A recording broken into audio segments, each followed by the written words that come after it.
In the light off history ইতিহাসের আলো YouTube চ্যানেলে আমার সকল ছাত্রছাত্রীদেরকে শুভেচ্ছা জানিয়ে শুরু করছি।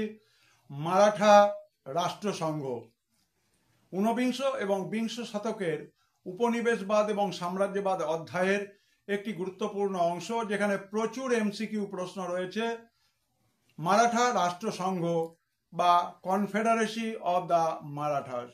আমরা জানি লর্ড ওয়েলেসলি অধীনতামূলক মিত্রতা নীতির মধ্য দিয়ে মারাঠাদের মধ্যে ভাঙন ধরাতে চেয়েছিলেন। আমরা এটাও জানি যে পেশোয়া বাজিরাওকে 1802 সালে বেসিনের সন্ধিতে লর্ড ওয়েলেসলি স্বাক্ষর করাতে বাধ্য হন এবং 1803 সালে সিন্ধিয়া তাকে সুরজি অর্জুনগাঁও বা সুরজ অর্জুনগাঁওয়ের চুক্তিতে স্বাক্ষর করান এবং এর মাধ্যমে কোম্পানি গঙ্গা যমুনার মধ্যবর্তী অঞ্চল দিল্লি, আগ্রা, ব্রোচ লাভ করেছিল। 1804 সালে 17 ডিসেম্বর তারিখে বুরহানপুরে চুক্তির মাধ্যমে সিন্ধিয়াকে আবার দ্বিতীয়বার অধীনতামূলক মিত্রতা নীতিতে আবদ্ধ করা হয়।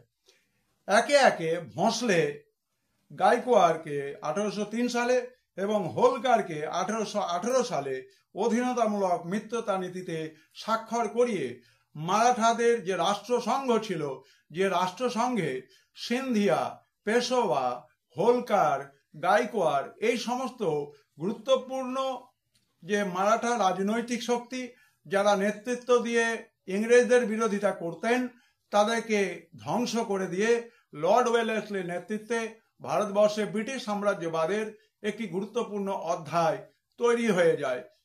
তোমরা এখান থেকে প্রচুর ছোট ছোট এমসিকিউ এর প্রশ্ন পেলে। বেসিনের সন্ধি, সুরজ অর্জুনগাঁওয়ের সন্ধি, তোমরা পেলে সিন্ধিয়া, পেশোয়া, ভোঁসলে, হোলকার পরিবারের ইতিহাসের কথা। সুতরাং এইভাবে ইতিহাসের গুরুত্বপূর্ণ ভিডিওর জন্য নজর রেখো in the light off history ইতিহাসের ইউটিউব চ্যানেল। সবাই ভালো থেকো।